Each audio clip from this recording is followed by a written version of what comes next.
Hari akhir itu hari setelah dunia. Kan yang kita lewati itu alam roh dulu. Alam roh. Sudah alam roh, ibu bapak kita menikah, kemudian bekerja sama dengan baik, tinggallah dalam rahim. Hari ke-40, roh itu ditiupkan ke dalam ruhnya, anunya ibu tak, perutnya, rahimnya. Maka kita ada di dalam namanya alam rahim. Alam rahim itu kemudian keluar, menjadi alam fana. Ini alam dunia kita sekarang ini. Setelah dari alam dunia ada alam berikutnya, namanya alam kubur. Siap-siap makin ini yang muka-muka sakaratil maut, yang sudah tua ini, siap-siap makin ke alam kubur. Ini mau kemana? Pasti mati bos. Ya. Sudah itu dari alam kubur. Kemudian kita dikumpul, dikasih bangkit lagi kita. Namanya hari kebangkitan. Jadi seluruh manusia dari Adam sampai kiamat, setelah hari kiamat hancurkan sehancur-hancurnya di dunia, tidak ada lagi tinggal. Maka dibangkitkan makin hari kebangkitan. Siapa dulu yang bangkit? Dialah Rasulullah Muhammad sallallahu alaihi wasallam. Nabi bangkit. Itu kuburnya seperti ini. Diangkat jenazahnya, lalu beliau bangun, dia gosok matanya, terbuka matanya. Begitu terbuka matanya, kira-kira kalau Pak Lali bangun hari kiamat, siapa dulu bapak cari? Siapa kira-kira? Kalau saya pasti ku cari dulu, mana anakku, mana istriku, mana bapakku. Tidak. Nabi begitu terbuka matanya berkata, ya Jibril. Langsung lihat Jibril. Jibril, hari apa ini? Dan badannya Nabi yang bangkit itu seperti utuhnya ketika hidup. Tidak dimakan cacing tubuh beliau, tidak dihancurkan tanah tubuh beliau, sama ketika hidup. Tidak ada kurangnya. Cakep, bersih badan beliau. Keluar menurut hadis. Digosok matanya, ya Jibril, hari apa ini? Jibril menjawab, ya Muhammad, inilah hari kebangkitan. Ipoto no. Hari kebangkitan ini. Lalu beliau tanya, ya Jibril, kalau ini hari kebangkitan, apa beliau tanya bapaknya? Mana bapakku yang tidak pernah kulihat? Tidak. Mana ibuku yang cuma 2 tahun saya bersamanya? Mana cucuku Hasan Husain? Tidak. Lalu siapa yang dia tanya? Ya Jibril, kalau ini hari kebangkitan, aina ummati? Mana umatku? Mana Das'at? Mana pun? Mana semua itu umatku? Tidak ada satupun keluarga beliau yang dicari. Begitu cintanya Nabi kepada kita. Bagaimana cinta kita kepada Nabi? Bagaimana cinta kita kepada Nabi? Anak muda, berapa anaknya Nabi? Apa?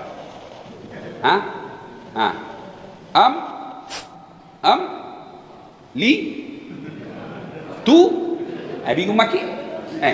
Mana katanya cinta kepada Nabi? Anaknya saja Nabi kita tidak tahu. Mana katanya cinta kepada Nabi? Nabi itu bangkit pertama, kita semua yang dicari. Lalu cinta kita kepada Nabi mana? Kita katanya cinta sama Nabi. Berapa anaknya Nabi? Berapa Pak? 7. Berapa istrinya? Kalau istrinya nak tahu semua ini. Ya. Hari kebangkitan tiba, dikumpullah kita dari Adam sampai kiamat. Berapa triliun manusia waktu itu Pak? Dipasipuluk Pak. Satu tempat namanya Padang Mahsyar. Diperiksa semua orang Pak. Di Padang Mahsyar itu nanti diperiksa kita satu demi satu. Tapi sebelum diperiksa puasa, sebelum diperiksa sholat, sebelum diperiksa haji, sebelum diperiksa dan lain-lainnya, karena seleksi berkas. Berkasnya dulu diperiksa. Dan berkas-berkas yang akan ditanya di berkas-berkas itu ada 4. 4 yang akan ditanya. Sebelum kata Nabi bergeser kakinya Das'at untuk diperiksa semua-semuanya, ditanya dulu 4 hal. Apa itu? 1, catat memang maki, siapkan jawabannya. Ku kasih bocor soalnya ini subuh. Jadi ceritakan sama yang tidak datang. Jangan cerita, biar tuh tidak tahu dia. Kita mau saja ini yang datangnya. Ini pertanyaannya yang pertama, siapkan memang jawabannya. Ya. Pertama ditanya, masa mudamu kau gunakan untuk apa? PBB tentu tatan, sediakan maki jawabannya. Masa muda untuk apa? Ditanya semua. Dan jangan pikir malaikat bisa disogok. Dia mau dia bikin repot ini 1 miliar ambil mungkin cepat mau selesaikan pertanyaan. Tidak bakal itu Pak. Masa mudamu kau gunakan untuk apa? Begitu kita berbohong, langsung diputarkan pelenta. Kan ini lihat kau pelem ini. Waktu nu bonceng cewek ni, nu pakai rem depan terus. Ini bawa diperiksa kasih nih Pak. Ini waktu nun malam minggu alasan bawa silver coin mau jago paling pegang sesuatu. Ada semua itu. Masa mudamu kau gunakan untuk apa? Das'at Latif maju. Masa mudamu kau gunakan untuk apa? Remaja masjid di Nurul Iman Bumi. Apa kau kerja di situ? Ramadan kasih bangun-bangun orang, sahur, sahur, sahur. Subuh sebelumnya setelah siar sahur saya sholat tahajud sampai masuk waktu imsak, makan. Siang apa kau kerja? Ya kita pergi potong padi. Supaya kalau libur potong padi ada dipakai bayar. Kau kenal cewek, kenal tonji. Tapi senter-senter belah. Kan dulu itu mana bisa kalau seperti sekarang, Pak. Anak muda sekarang itu masa dulu. Anak muda zaman sekarang, masa mudamu kau gunakan untuk apa? Chatting. Dari pagi sampai malam sampai bangun lagi. Apa lu nonton? Film porno. Oh, dia anak-anak kita sekarang, Pak. Malam apa kau kerja? Video call. Halo sayang. Kasih lihat bedek lidahmu. Kasih lihat lagi. Ya, turun sedikit. Ya, buka kecil bedek sedikit lagi. Ini asing jo video sebentar. Masa mudamu kau gunakan untuk apa? Bagi adik-adik ini remaja masjid masih bisa dievaluasi, masih bisa diperbaiki. Tapi kita yang lewat nih, bapak ini masa muda tak bisa dibayangkan apa dulu dibikin. Ya, bisa tahu semua. Susah diperbaharui. Kalewat nih. Apa itu? Jawab nih. Bayangkan itu. Jadi kalau pulang nanti supaya lengkap nanti jawabannya, catat memang nih Pak. Catat. 17 tahun saya balik. Pernah kak picuri sendal Pak Imam. Mengaji, kupukul temanku, kubuli temanku. Semua itu catat. Baiknya itu dicatat. Tujuannya apa? Subhanallah. Allah masih kasih kita waktu untuk mengedit masa lalu tak. Bagaimana cara mengeditnya? Taubat. Sebelum ini diputus, sebelum ini film ditayangkan di akhirat, sebelum semuanya masa muda tak dulu itu yang salah-salah kita pertanggungjawabkan. Wala ta'iasu min rauhillah. Jangan kau putus asa kata Allah. Ada waktu untuk evaluasi, ada waktu untuk mengeditnya. Bagaimana cara editnya? Taubat. Taubat maki. Ya Allah, hilapkan dulu ya Allah. Pernah dulu ada cewekku, ya Allah, hilapkan ya Allah, hilap saya. Sudah itu datangi itu orang minta maaf. Itu pentingnya tadi saya bilang catai. Apa aku lakukan? Sudah itu cari satu-satu yang pernah kita sakiti. Pak Imam yang pernah kita curi sendalnya karena panjang dulu imamnya waktu sembahyang dicuri sendalnya. Kacau begitu Pak. Pak Ustaz yang sudah dikasih kempes bannya karena ceramah sanging kita nasinggung baru lihat ki. Itu ada tangi itu Pak. Kalau dosa kepada Allah, dia nama susah tobat Pak. Tak benengai suruh kau pilih. Seandainya disuruh kau dosa, pilih dosamu, dosa kepada Allah dengan dosa kepada Pak Camat, dosa kepada ulama, dosa kepada tetanggamu, lebih baik kau dosa kepada Allah. Kenapa dosa kepada Allah lebih baik daripada dosa kepada manusia? Sebab dosa kepada Allah gampang tobatnya. Menyesal, mengakui, tidak ulang, ganti kebaikan. Dosa apapun kata Allah, wak dampang kau, saya maafkan kau selama kau tidak melantik dirimu jadi Tuhan. Saya ampuni semua. Satu itu dosa tidak nampuni Allah, dosanya Fir'aun, dosanya Namrud. Apa dosanya Fir'aun, dosanya Namrud? Dia lantik dirinya jadi Tuhan. Selama kan tidak ada pakai di sini melantik diri sebagai Tuhan, toh tidak ada. Maka selain dosa itu nak dampangi pengelatan, nak maafkan Allah.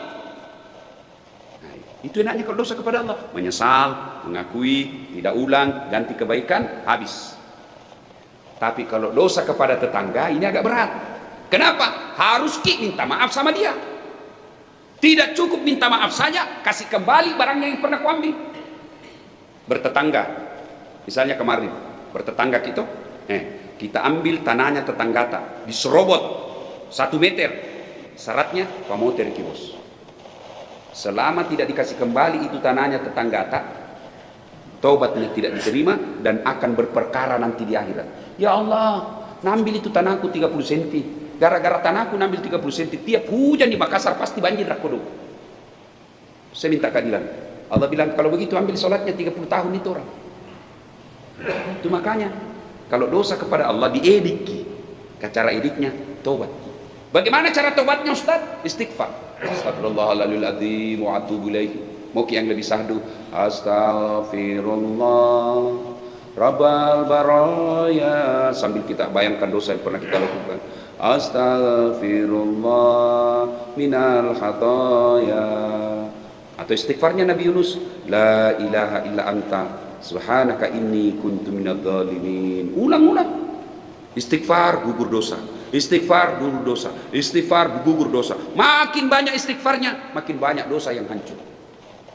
Maka bapak-bapak yang usia-usia senja mulai maki batu-batu, kabur-kabur mi penglihatan, susah maki duduk, kencing hampir 5 menit kuncil lagi, ndak enak mi semua dimakan, susah mi masuk, tanda surat mi itu. SMS mi itu dari malakal maut. Belum siap-siap mau kucikan dia. Siap mau dijemput. Maka caranya apa? Berbanyak istighfar, istighfar, istighfar. Dan hebatnya Tuhan tak, sebesar apapun dosa, lebih besar ampunan Allah. Nah, itu yang pertanyaan pertama. Masa mudamu kau gunakan untuk apa? Yang kedua, ditanya lagi sama malaikat, umurmu kau gunakan untuk apa? Masa muda lewat nih. Sekarang umur, jawab nih. Ya Allah, dari lahir sampai 13, ya belum dicatat dosa itu Pak. Kapan mulai dicatat dosa kalau kita umat Islam? Mulai dicatat dosa balik. Orang Bugis bilang balik gak nih? Balik nih. Mana ciri-cirinya balik kalau laki-laki? Biasanya berubah suara. Ya suaranya tadinya mirip-mirip suara perempuan, begitu dia mulai balik, mulai nih agak ngebas suaranya. Dan hebatnya itu Allah, tidak ada orang satupun di dunia yang sama suaranya, kecuali dibikin-bikin. Kalau suara aslinya, lihat maki kalau menelpon ki, hebatnya itu namanya suara dan telinga. Halo, biar tidak dilihat orangnya, ditahu, oh kita Ustaz. Coba, suara itu bisa merekam telinga, tak dia bisa bedakan. Bayangkan seandainya tidak bisa dibedakan mana suara pembantu, mana suara istri. Subhanallah. Ya, nah, mulai balik suara kita mulai lain-lain. Kalau laki-laki tiba-tiba ada di sini muncul, namanya jakun. Orang Bugis bilang carido, bukan carido nah. Goyang-goyang di sini. Nah bilang aku ingat sekali saya waktu kecil. Kau minta aku nasang anak darah nak ajak mama ilomu, amicu ko. Bagaimana orang mamicu nak kedo carido? Pasti turun. Ya kan? Nah, umur digunakan untuk apa? Apalagi tanda-tanda balik. Ini ada di remaja nih. Tanda-tanda balik, mimpi basah. Kalau mimpi basah, sudah balik itu. Kalau perempuan, haid. Orang balik itu bukan bilang tadi 17 tahun. Ada orang cepat balik. Baru 9 tahun, sudah haid. Ada perempuan begitu sekarang. Karena pengaruh dari hormon. Suka film-film porno dia nonton. Makanan juga ikut berpengaruh. Kalau zaman-zaman dulu, barangkali anak muda balik usia 15 tahun, ada juga 16 tahun. Sekarang ada 9 tahun sudah mimpi basah. Ya? Nah, itu. Nah, kemudian pertanyaan ketiga. Ini agak penting dibahas. Hartamu kau gunakan untuk apa? Kau belanjakan untuk apa? Bayangkan nih Pak. Itu tadi umur, masa muda, satu pertanyaan. Umurmu kau gunakan untuk apa? Satu pertanyaan. Tapi berkaitan harta, dua pertanyaannya. Hartamu kau dapat dari mana? Kau belanjakan untuk apa? Muka belakangnya ditanya. Dari mana kau dapat hartamu? Parkir. Makin jadi tukang parkir. Apa sepenuhnya halal? Tidak. Kalau bapak parkir pungli, haram. Mana itu parkir pungli? Di karcis 3.000. Tapi kita cuma minta sama orang 2.000. Ini namanya bersekongkol.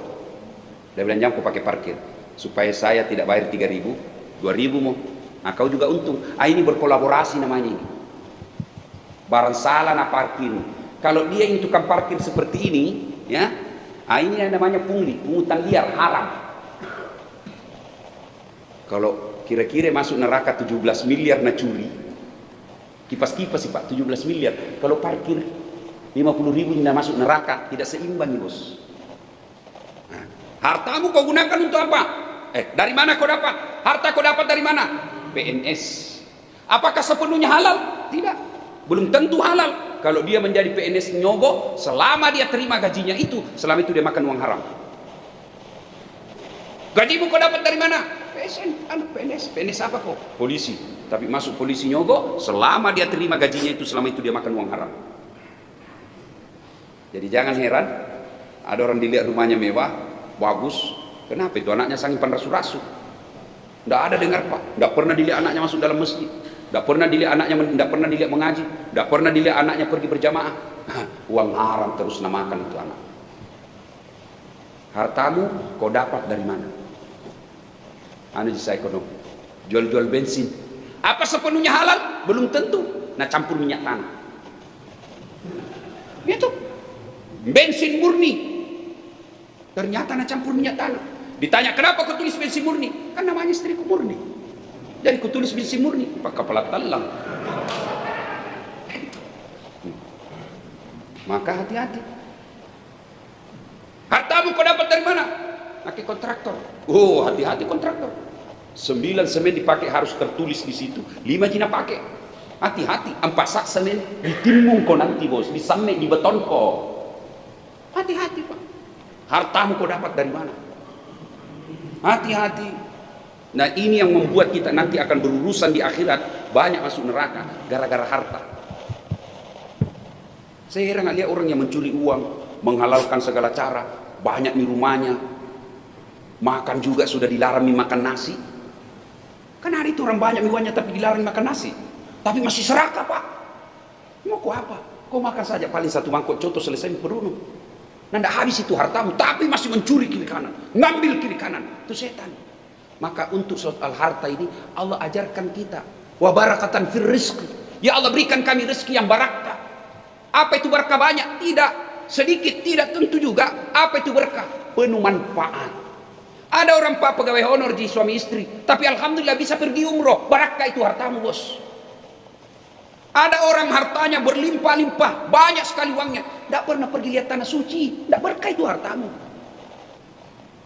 Ada orang banyak uangnya, tapi tidak pernah kita dengar nyumbang di masjid. Tidak berkah. Ada orang sekedarnya saja kasihan penghasilannya, tapi setiap ada pembangunan masjid, tahu ada 2 sak semin. Berkah itu. Dia tidak kaya, tapi setiap Ramadan pasti papa buka meskipun seadanya saja. Dan orang kaya sekali seumur hidupnya cuma 1 kali papa buka, itu tidak berkah hartamu. Nah, ditanya hartamu kau dapat dari mana? Maka silakan mungkin jawab nih, harta dari mana? Bangun-bangun rumah. Dilarang berusaha? Tidak. Yang dilarang menipu pembeli. Wa ahallallahu bai'a wa harrama riba. Allah halalkan jual beli, tapi Allah haramkan riba. Apa itu riba? Menipu pembeli. Berapa harganya ini? 70 juta. Baik, mahal nak, mana bisa? Itu lagi nak modal jiku kasih kok bos. Karena temangki modal jiku kasih kok. Padahal niat minuntuna 10 juta. Demi Allah 10 jutanya itu haram kau makan. Karena kau tipu orang. Bagaimana pada dagangnya Nabi? Contoh Nabi. Berapa ini Muhammad? Ya, Aisyah kasih kak, Khadijah kasih kak modal 10 dirham. Terserah mi kate. Mau ki beli modal, alhamdulillah ndak rugi kak. Tapi mau ki kasih untung kak juga, boleh. Ini yang banyak ini penjual ikan kasihan.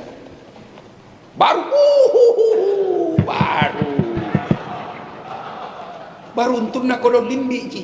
Kau tipu lagi orang. Hati-hati. Maka berdagang itu, berniaga itu, berbisnis itu adalah pekerjaan yang paling berat buat kita. Itulah sebabnya kenapa para nabi dan rasul sebelum diangkat menjadi nabi dan rasul, sebelum dilantik menjadi nabi dan rasul, apa kerja-kerja mereka adalah pedagang. Kenapa? Karena ini penting, kejujurannya di situ yang perlu. Tapi kasihan, apa itu? Untung tidak seberapa, lalu kita tanggung di akhirat. Maka jangan keheran, berpuluh-puluh tahun kita berdoa, kenapa tidak bisa diijabah doa kita? Salah satu sebabnya karena kita terlalu hobi makan uang haram, dan uang haram itu kita dapat dari cara yang memperolehnya tidak halal. Tidak. Allah tidak larang kita dagang, Allah tidak larang kita berniaga, Allah tidak larang kita menjadi pengusaha, tidak. Allah cuma bilang, jangan kau menghalalkan segala cara. Maka pedagang yang baik, pengusaha yang baik, dia akan tanya, kalau ini saya lakukan, apa bahayanya buat duniaku dan apa akibatnya buat akhirat saya? Itu tanya itu. Jangan cuma di dunia. Karena di dunia kadang-kala kita bisa mempermainkan hukum, tapi demi Allah di akhirat tidak ada orang lolos dari pengadilan. Maka sebelum kita berniaga, berbisnis, kalau ini saya lakukan, apa bahayanya buat dunia? Woi, nak kena kepidana ini, gratifikasi. Apa bahayanya untuk akhirat? Woi, lebih bahaya lagi. Ibu, harta dapat dari mana? Kau belanjakan untuk apa? Ada orang dapat harta secara halal, betul-betul halal cara memperolehnya, tapi cara menyalurkannya haram. Gimana caranya? Dia pakai selingkuh. Kalau istrinya minta uang, batena bersumpah, tena mau kodong bauna lagi ini uang nanda ada mi. Toh dia nak parisana saya mau kantong Sekali na teman selingkuh nah, tunggu biden. 5 menit ku transfer. Ini yang disebut halal caranya mendapati, haram cara penyalurannya. Setengah mati cari uang. Jadi tukang batu. Itu kan halal Pak, tukang batu. Hari Sabtu gajian. Malam Minggu beli ballo. Dongo. Inilah yang disebut setengah mati cari uang, dapat uang, beli tiket masuk neraka. Kan ada begitu Pak. Dia kerja kasihan jadi buruh bangunan, cleaning service. Hari Sabtu gajian, malam Minggu saweran. 50 cari teman, nak ke 20. Dia bilang tema ku whisky kerja lagi. Ndak cukup kini 4 orang ki. Apa paling ballo AC mo? Ballo AC. Sudah itu tos. Mabuk setengah. Mabuk setengah ambil motornya. Bayangkan kalau orang mabuk setengah naik motor, dia listrik nak kira aspal. Pak mati kafir Pak. Nah, ada orang cara memperolehnya halal, tapi cara membelanjakannya haram. Ada juga cara baliknya, mau cuci tangan, uang judi, uang korupsi. Untungnya uang korupsi, Nabi bilang apa? Bawa kau di masjid, sumbangi supaya mencuci. Oh tidak bisa bos, yang haram tidak bisa dipakai mencuci. Uang judi, bisnis prostitusi, panti pijat kadang teman-temannya. Kan dia tuh ngintu Pak selalu sekali ke panti. Kutanya kenapa ke panti pijat? Nah harusnya ke panti asuhan. Nah bilang sama-sama di panti Ustaz. Sama panti tapi beda cita sana bos. Nah bilang kita mau diuru-uru Ustaz. Cocok bilang diuru lain mengeras. Nah, itu namanya cari uang, beli tiket masuk neraka. Ya. Nah, ada juga bisnisnya bisnis haram, hasil korupsi, hasil nyogok. Disogok supaya masuk pegawai anaknya orang, sogoknya 500 juta. Supaya Nabi bilang supaya bersih ini 500 juta, sumbang ke 100 juta. Tidak bisa karena nas haram. Yang boleh dibersihkan harta kita dengan zakat sedekah adalah apanya yang samar-samar. Ya, dagang ki kayaknya ini tidak halal ini caraku ini, kita ragu-ragu. Itulah yang dibersihkan dengan zakat sedekah. Nah, ibu bapak saudara-saudara sekalian, ada hal penting lagi yang berkaitan dengan harta. Bapak-bapak yang punya harta banyak, yang banyak-banyak uangnya, tapi jarang tunggu lihat orang yang banyak uangnya datang salat subuh. Jadi susah tunggu diceramaikan, tidak datang di masjid. Sangat sulah. Maka beruntung bapak ini yang bisa datang salat subuh Pak. Seandainya Nabi bilang Nabi tak, seandainya kuliah itu pahalanya salat subuh, kau datang di masjid meskipun kau merangkak. Tahu jaki merangkak? Tahu ki merangkak? Bahasa Parisnya makalolo. Tahu gitu Paris, Pare-Pare dan sekitarnya. Makalolo. Mana ada orang mau makalolo datang Pak? Sakit nih, covid nih, dikasih uang, bilang ini uang 10 juta, mau kita datang kira-kira. Nabi bilang tidak butuh uang sekarang, saya butuh imun. Tapi ini salat jamaah subuh. Nabi bilang Nabi tak, coba kau lihat itu pahalanya salat subuh, kau akan datang makalolo di masjid. Itu Pak besarnya. Tapi lebih banyak yang tidur di rumah karena tidak melihat. Coba ini ada calon wali kota, Nabi bilang siapa yang datang salat berjamaah subuh dapat rokok 10 bungkus, pulsa 200.000, sampai yang subuh 4:30, jam 1 penuh di masjid. Padahal baru rokok itu. Kenapa? Karena dilihat pahalanya. Nah, bapak-bapak yang banyak hartanya di rumah, punya anak, bereskan memang itu hartata, namanya wasiat.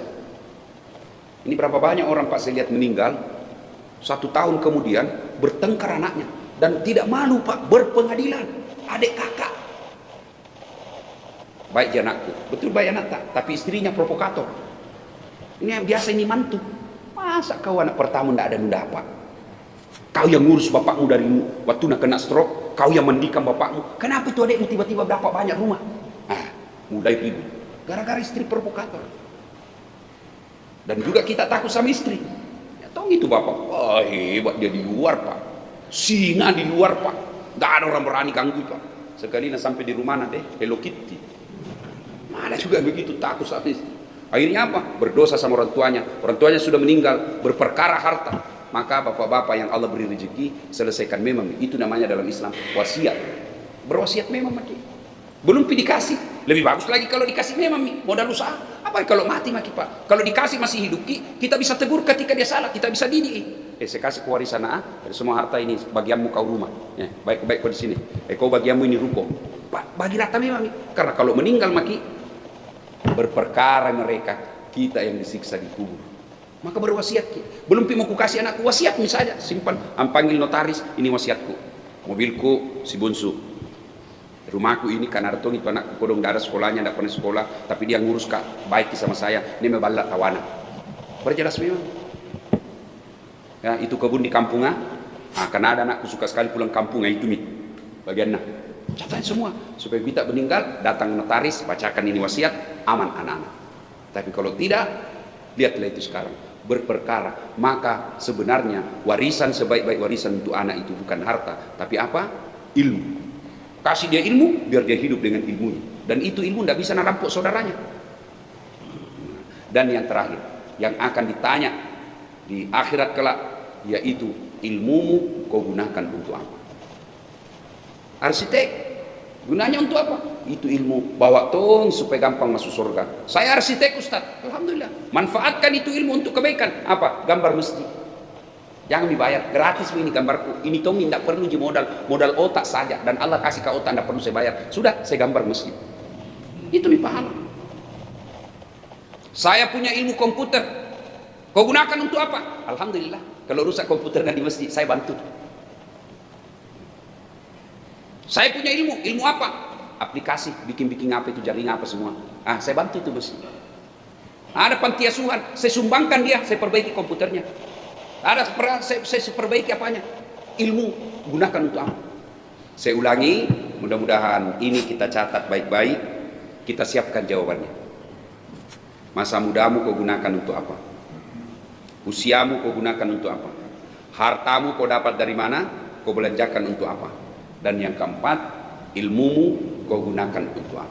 Semua ini kita jawab, pasti kita hadapi. Maka sebaiknya persiapkan jawabannya mulai sekarang. Tapi insya Allah tidak usah cemas. Kenapa? Karena yang jawab semua ini nanti bukan akal. Biar kita sudah bikin itu jawabannya, lalu kita kantongi, kita kasih tahu anak, tak kasih masuk nanti di kain kafan supaya saya bisa jawabannya. Tidak bisa Pak. Yang menjawabnya adalah amal kebaikan, amal-amal kita, insya Allah. Nah ibu bapak saudara-saudara sekalian, inilah tausiah kita. Mudah